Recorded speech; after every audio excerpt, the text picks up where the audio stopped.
Welcome back to another episode of quick and me. ഇന്ന് നമ്മുടെ കൂടെ ഉള്ളത് രാധാകൃഷ്ണൻ സാറാണ്. നമുക്ക് ഒരുപാട് ഫെമിലിയർ ആയിട്ടുള്ള ഫേസ് തന്നെയാണ്. അപ്പം സർ, എന്താണ് ഫോട്ടോ ഫെസ്റ്റ് ഇന്ത്യയെ പറ്റിയിട്ട് സാറിന് എന്താണ് പറയാൻ? ഫോട്ടോ ഫെസ്റ്റ് ഇന്ത്യയിൽ ഞാൻ ആദ്യമായിട്ടല്ല വരുന്നത്. Almost every year for the last ഒരു 6-7 years ആയിട്ട് ഓൾമോസ്റ്റ് എല്ലാ കൊല്ലവും പങ്കെടുക്കാനുള്ള ഭാഗ്യം ഉണ്ടായിട്ടുണ്ട്. Most of the organizers are good friends. I mean, thanks to Pixel Village, brandകളും dealers, even photographers are good friends. So it's like a coming back home kind of feel ആണ് ഇവിടെ എപ്പോഴും വരുമ്പോൾ. സോ നാട്ടിലേക്ക് വരാനായിട്ടുള്ള ഒരു വലിയ എക്സ്ക്യൂസും കൂടിയാണ് ഈ ഒരു ഫെയർ. അപ്പോ ഫോട്ടോഗ്രാഫി എടുക്കുന്നു, ഫോട്ടോഗ്രാഫീസ് ക്ലാസ്സസ് എടുക്കുന്നു. അപ്പം എന്താണ് ആ ഒരു എടുത്ത ഫോട്ടോഗ്രാഫിന്റെ ഓരോ എഫക്ട്സും സ്റ്റുഡൻസിന് കൊടുക്കുമ്പോൾ സാറിന് കിട്ടുന്ന ആ ഫീൽസ് ഒന്ന് പറയാം. വെൽ, എല്ലാവരെയും പഠിപ്പിക്കാൻ പറ്റിയ ഒരു അറിവുണ്ടോ എനിക്ക് എന്നുള്ളത് I still have my doubts. എല്ലാവരും അങ്ങനെ തന്നെയാണ് പറയുന്നത്. എല്ലാ കാര്യങ്ങളും അറിയാവുന്ന മോസ്റ്റ്ലി ഉള്ള എല്ലാ പ്രൊഫസേഴ്സ് എല്ലാ കാര്യങ്ങളും എനിക്ക് അറിയില്ല. What I try to do is whatever little I know, I try to explain it in the most simplest form possible. And if I don't know, I say I don't know. I don't pretend that I know a certain thing, and I don't try to kind of explain things which I don't really know. There are a couple of reasons. The main reason is that ഞാൻ ഒരു photographer ആകാനോ ഒരു photography പഠിക്കാനോ ഫോർമലായിട്ട്, അതായത് ഒരു കോളേജിൽ പോയിട്ട് പഠിക്കാനുള്ള ഒരു ഫിനാൻഷ്യൽ ബാക്ക്ഗ്രൗണ്ട് എനിക്ക് ഉണ്ടായിരുന്നില്ല. അപ്പൊ ഞാൻ പഠിച്ചത് 4 പേര് പറഞ്ഞു തന്നിട്ടാ. Correct. So that leaves me no right to hold on to that understanding and not share with people, അല്ലേ? അപ്പൊ അത് ആവുന്നതും അത്ര അധികം ആൾക്കാരിലേക്ക് എന്നാൽ അറിയാവുന്ന പോലെ പറഞ്ഞു കൊടുക്കുക. ഇന്നിപ്പോ ഇവിടെ വരുന്ന ആൾക്കാര് ആരെങ്കിലും അടുത്ത് വന്ന് ഒരു സെൽഫി എടുക്കുന്നുണ്ടെങ്കിൽ അതിന്റെ പ്രധാന ഒരു കാരണം ചിലപ്പോൾ ആ അറിവ് കൊണ്ട് ആ കുട്ടിക്ക് അല്ലെങ്കിൽ ആ ഫോട്ടോഗ്രാഫർക്ക് എന്തെങ്കിലും ബെനിഫിറ്റ്സ് ഉണ്ടായിരുന്നിരിക്കാം. അറിവോ തൊഴിൽപരമായിട്ടോ സാമ്പത്തികമായിട്ടോ ഒരു ബെനിഫിറ്റ് ഉണ്ടായിരുന്നിരിക്കണം, അല്ലെങ്കിൽ അവർ വന്ന് ഫോട്ടോ എടുക്കേണ്ട ആവശ്യമില്ലല്ലോ. So that's the high that I get when I see that whatever little time that I spend now, not little time, now I spend entire time that I have on talking to on various platforms. So ഇവിടെയാണ് അതിന്റെ real litmus test. ഇവിടെയാണ് on social media you get likes, fine. പക്ഷെ നമുക്ക് ആ first hand ഒരു facial ഒരാളുടെ ഒരു expression, like തരിക എന്ന് പറയുന്നത് പോണ വഴിക്ക് okay hi hello how are you പറയണ പോലെയാണ്. പക്ഷെ നിന്ന് വർത്താനം പറഞ്ഞ് thank you for making that video എന്ന്, and it has changed my life, അല്ലെങ്കിൽ now I have a profession എന്ന് പറയണ കേൾക്കുമ്പോഴത്തെ ആ ഒരു satisfaction, that is beyond. Absolutely. ഏതൊരു മൊമെന്റിലാണ് മനസ്സിലായത് ഈ ഫോട്ടോഗ്രാഫിയാണ് എന്റെ passion? It is not a moment. It was not like a transformation. It was not like a Chakyat situation. It was a gradual realization that maybe actually it's not photography. What really attracted me was cinematography. Okay. So I always wanted to. That's one regret that I have in my life, is that I did not pursue cinematography. ഇപ്പോഴും ഞാൻ still ഫോട്ടോഗ്രാഫറാണ്, പക്ഷെ cinematography ചെയ്യാനറിയാം. പക്ഷെ I don't think I have the understanding to do let's say a feature film for example. എന്നാൽ അതിനെ പറ്റിയിട്ടുള്ള അതിന്റെ സാങ്കേതിക വശങ്ങൾ അറിയുമോ? വളരെ നന്നായിട്ട് അറിയാം. പക്ഷെ ബീയിങ് ദേ ഡൂയിങ് ദാറ്റ് എന്ന് പറയുന്ന ആ ഒരു സിറ്റുവേഷൻ ആയിട്ടില്ല. In photography I can say I been there done that, but in cinematography no. So the conversion was a gradual one. കാരണം എൻ്റെ അമ്മ ഒരു വലിയ സിനിമാ ഗോവറായിരുന്നു. അപ്പൊ അമ്മ വന്ന് കഥ പറഞ്ഞു തരുമ്പോൾ you will understand, right? I mean, when you hear a story, instead of watching a story, you start imagining things, like, and അത് നമ്മൾ ഒരു പിക്ചറൈസ് ചെയ്ത് നമ്മുടെ മനസ്സിൽ കണ്ടുകൊണ്ടേയിരിക്കും. Absolutely. So that started happening from early my high schools. So അങ്ങനെ develop ചെയ്തതാണ്. Plus I happened to be in a place which was very culturally rooted, with a lot of festivals and art and culture. Yeah. There was an overflow of culture in that place, a place called Tripunithura. So maybe all that must have influenced. So I've not really done a major analysis, but അതായിരിക്കാം. And plus, it's not one instance. It was probably a gradual shift. The passion എന്ന് പറയുന്നത്, ഞാൻ എപ്പോഴും പറയും, എൻ്റെ ഒരു അഭിപ്രായത്തിൽ passion എന്ന് പറയുന്ന ഒരു സാധനം പ്രത്യേകിച്ചില്ല. പാഷൻ, ഫോളോ യുവർ പാഷൻ എന്ന് പറയുന്നത് നിങ്ങൾക്ക് കൊടുക്കാൻ പറ്റിയ ഏറ്റവും ഈസി ആയിട്ടുള്ള ഒരു അഡ്വൈസാണ്. Follow your passion. But how do to begin with, I should know what is my passion. No? Yes, of course. Now, how do I find out what is my passion? So I think there is nothing like passion. You can become passionate about anything that if you want to. Of course. So lots of people jump into photography. അതായത് അവര് എന്തെങ്കിലും ചെയ്തുകൊണ്ടിരിക്കുന്ന സമയത്ത് they develop some kind of let's say dissatisfaction in that whatever they're doing. Then they start looking out. Then they see a glossy profession. Apparently, everyone was happy, everyone was working with good-looking people, or, interesting cameras. People get lots of likes. I say, let me try that. But if you continue doing whatever, let it be, I say, driving a car also can be a very enjoyable, passionate profession. If you continue to do that, driving people around regularly. You're an Uber driver, for example.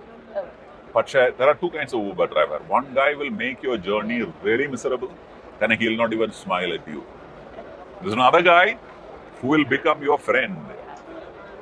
That Uber driver is driving because he's passionate about driving. He's passionate about, let's say, interpersonal relationships. Communication. So, passion എന്ന് പറയുന്ന ഒരു സാധനം പ്രത്യേകിച്ചില്ല എന്നാണ് എൻ്റെ ഒരു അഭിപ്രായം. എന്തെങ്കിലും ഒരു സാധനം കൺസിസ്റ്റന്റ് ആയിട്ട് ചെയ്തുകൊണ്ടിരുന്നാൽ അതിൽ നിങ്ങൾക്കുള്ള level of expertise will go up. After a point, it will improve exponentially. Then you become an amazing professional. Then people will look back and say he was passionate about it. It's not passion who brought you here. It's your consistent effort on doing one thing which brought you there. Easy word is he followed his passion. But I think it's the biggest lie that is told to people that follow your passion. From childhood. That's what you've been hearing. So then, how many people have told you what is passion? Yeah. No one. Nobody. Because there is nothing like passion. Yeah. You have to figure that out. Just want to figure out first. അത് തന്നെ. കാരണം let's say ഒരു വലിയ ബിസിനസ്മാന് പൈസ ഉണ്ടാക്കുക എന്ന് പറയുന്നത്, അല്ലെങ്കിൽ ഒരു വലിയ ബിസിനസ് എംപയർ ഉണ്ടാക്കുക എന്നുള്ളത് പാഷൻ ആണെങ്കിൽ അത് ഫസ്റ്റ് ഡേയിൽ ഉണ്ടായിട്ടില്ല. അത് കൺസിസ്റ്റന്റ് ആയിട്ട് ചെയ്ത് ദിവസമാണ് ഒരു അംബാനി ഉണ്ടായത് ഒരു ദിവസം, അല്ലേ? But imagine everybody knew, like Ambani knew about his, let's say, this ability to build a business empire. അത് എല്ലാവർക്കും അറിഞ്ഞിരുന്നുവെങ്കിൽ, imagine, you will be bumping into Ambanis in every corner, no? Of course, definitely. Similarly for photography. Yes, of course. Exactly. So, അതുകൊണ്ട് it's a fault that God has built into everyone that you should not be told, or you will have no way of figuring out what you're passionate about. There are scientific tests ഒക്കെ ഉണ്ട് ഇതിനെ കണ്ടുപിടിക്കാൻ. നമ്മളുടെ വിരല്, കൈ, Q&A, aptitude test ഒക്കെ വെച്ചിട്ട് they can clue പറയാം നിങ്ങൾക്ക് ചിലപ്പോൾ ലോജിക്കൽ എബിലിറ്റീസ് നിങ്ങൾക്ക് നന്നായിരിക്കും, അനാലിറ്റിക്കൽ എബിലിറ്റീസ് നല്ലതാണെന്ന് പറയാം, ക്രിയേറ്റീവ് എബിലിറ്റി ഉണ്ടെന്ന് പറയാം. പക്ഷെ യു ബിക്കം എ ഫോട്ടോഗ്രാഫർ എന്ന് പറയാൻ പറ്റില്ല അപ്പോഴും. So there is nothing like passion. You will become passionate about something by repeating it and becoming an expert. Sorry, I thought it was a long answer. Yes, of course, it was a long answer, and also I get a lot of information from that, because നമ്മൾ ഒരാരും ചിന്തിക്കാത്ത ഒരു കാര്യമാണ് sir ഇത്രയും എന്താ പറയാ ഒരു മൊമെന്റിൽ പറഞ്ഞു തന്നത് ഫോട്ടോഗ്രാഫി മാത്രമല്ല നമ്മുടെ ചാർലിയിലെ DQന്റെ അച്ഛനായിട്ട് അഭിനയിച്ചിട്ടുണ്ട്. അത് ആ ഒരു മൊമെന്റ് എങ്ങനെയായിരുന്നു സർ? So, I mean, ഞാൻ പറയാ, I can't, I'm not an actor. I can't act even to save my life. But that was, but accidentally, I was called by a friend of mine, ഒരു Charlie അല്ല Bhaskar the rascal എന്ന് പറഞ്ഞൊരു സിനിമയിലാണ് ആദ്യം അഭിനയിക്കാൻ chance കിട്ടുന്നത്. വളരെ accident ആണ്. എൻ്റെ ഫ്രണ്ട് ഇമേജസ് ഇങ്ങനെ ഒരു ഡയറക്ടറെ കാണിച്ചുകൊണ്ടിരിക്കേണ്ട ഇടയിൽ കൂടി എൻ്റെ ഒരു ഇമേജ് വന്നു, ഒരു ഫോട്ടോ വന്നു. ഇയാൾ ആരാണെന്ന് ചോദിച്ചു. അങ്ങനെയാണ് ആദ്യത്തെ ഒരു ഓപ്പർച്യൂണിറ്റി കിട്ടുന്നത്. അവിടെ മാർട്ടിൻ പ്രക്കാട്ട് വരലും ആ സെറ്റില്, ബിക്കോസ് നമ്മൾ രണ്ടുപേരും ഒരേ പ്രൊഫഷണൽ ആൾക്കാരാണ്. ഞാൻ ഫോട്ടോഗ്രാഫറാണ്. അങ്ങോട്ടും കൂടി കേട്ടിട്ടുണ്ട്. പറഞ്ഞു, ഇങ്ങനെ എൻ്റെ റോളുണ്ട്, ചെയ്യാൻ പറ്റുമോ? പറഞ്ഞു, അത് തീരുമാനിക്കേണ്ടത് നിങ്ങളാണ്. High, if you think I can do it. അങ്ങനെ ലാൻഡ് ചെയ്ത ഒരു പ്രൊജക്റ്റ് ആണ്. I mean, it's definitely a once in a life kind of an opportunity to do something like that. ഒരു remarkable moment ആണ് ആ വോയിസ് ടോണും ആ ഒരു. Unfortunately, that's a tragedy. അതിന്റെ ഡബ് ഞാനല്ല ചെയ്തത്. അത് ഡബ് ചെയ്തത് Vijay മേനോനാണ്. Okay, but your voice is so sweet. Yeah, thank you. So sweet. And unfortunately, I cannot take any credit for that. Good. Acting-ന് മാത്രമുള്ള ക്രെഡിറ്റ്സ് എടുക്കാൻ വെച്ചിട്ടുള്ളൂ.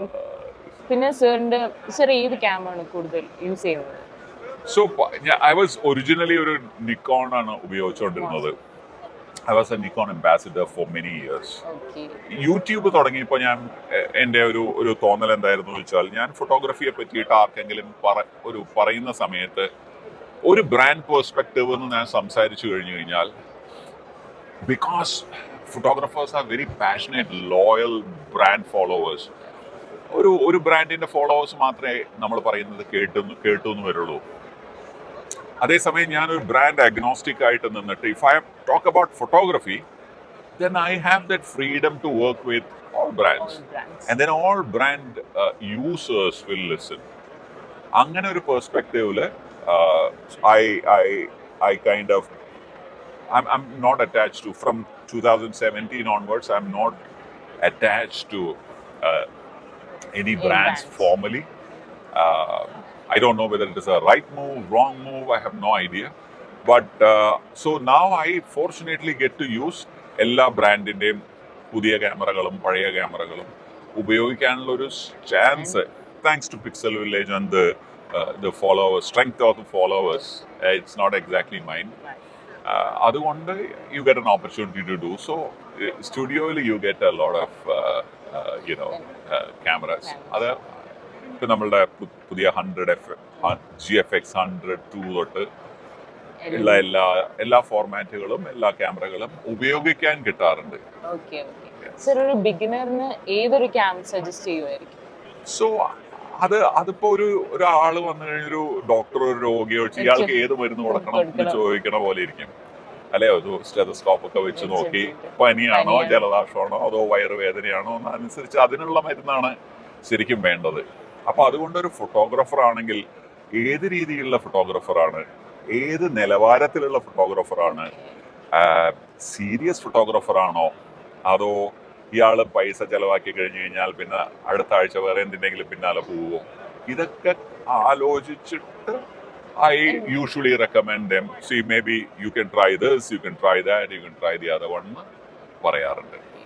സെയിം ഒരു ഡോക്ടറിന്റെ അതേ ഫോർമാറ്റ് ആണ് സാർ ഇപ്പോൾ ഫോളോ ചെയ്യുന്നത്. എക്സാക്ട്ലി. അതാണല്ലോ ഒരു അഡ്വൈസ് എന്ന് പറയുന്ന സമയത്ത്, അല്ലെ, എന്തും എടുത്ത് കഴിച്ചോളൂ എന്ന് പറയാൻ പറ്റില്ലല്ലോ. അപ്പൊ എന്തും എടുത്ത് കഴിച്ചോ എന്ന് പറഞ്ഞു കഴിഞ്ഞാൽ അത് ഒരു പോയിസണസ് മെഡിസിൻ ആണെങ്കിൽ എന്ത് ചെയ്യാൻ പറ്റുക? അങ്ങനെയല്ല, തലവേദനയുള്ള ആൾക്ക് വയറിളക്കത്തിന് മരുന്ന് കൊടുക്കുന്ന കാര്യമില്ല. സാറിന്റെ ലൈഫ് ഇപ്പൊ എങ്ങനെ പോകുന്നു? ഈ ഫോട്ടോഗ്രാഫി ക്ലാസ്സസും എല്ലാം. സോ കമേഴ്ഷ്യൽ പ്രൊഫഷണൽ ഫോട്ടോഗ്രാഫി അധികം ചെയ്യാറില്ല because of pixel village. So though I hate the word called influencer, but that's the brand, I mean, that's kind of tag. Yeah, that's a tag that I have. But I'm always ഇപ്പം ബ്രാൻഡുകളാണ്, I do sponsored jobs. പക്ഷെ my loyalty is with the viewer. I am for the community. I stand for the community. I am here because of the community. So my responsibility is also towards them. So I try to become a very a matter of fact presenter of a technology and tell them probably this is best, could be used for ഇന്നുള്ള ആൾക്കാർക്ക് ഇത് ഉപയോഗിക്കാം. ഇതിലൊന്ന് രണ്ട് കാര്യങ്ങൾ എനിക്ക് improve കണ്ടാൽ കൊള്ളാമെന്ന് എനിക്ക് തോന്നുന്നുണ്ട്. I mean, so I'm not a militant kind of a YouTuber. Yeah. Thank you so much, sir. You're welcome. എനിക്ക് എന്താ പറയാ, ഞാൻ ആഗ്രഹിച്ച കുറെ ക്വസ്റ്റ്യൻസ് ചോദിക്കാൻ പറ്റി. അതേപോലെ തന്നെ എനിക്ക് അറിയേണ്ട കാര്യങ്ങൾ, അതേപോലെ പുതിയ ഇൻഫോർമേറ്റീവ് ആയിട്ടുള്ള ഒരു കാര്യം കൂടി കിട്ടി. What is passion? ഒരു പാഷൻ എന്താണ് എന്ന് എല്ലായിടത്തും ചോദിക്കേണ്ടതാണ്. നമ്മൾ വളർന്നു വരുമ്പോഴേ എല്ലാവരും പറയും നിങ്ങൾ നിങ്ങളുടെ പാഷനെ ഫോളോ ചെയ്യൂ. ബട്ട് ആ പാഷൻ എന്താണെന്ന് കുഞ്ഞിലേ തൊട്ട് ഇതുവരായിട്ട് മനസ്സിലാവാത്ത ആളുകളാണ് നമ്മൾ. സോ ക്രോസ് ചെക്ക് ചെയ്യുക, അങ്ങനത്തെ എല്ലാ കാര്യങ്ങളും നമുക്ക് പറഞ്ഞു തന്നിട്ടുണ്ട്. അപ്പം thank you so much, sir. Thank you very much. Thank you very much. Thank you.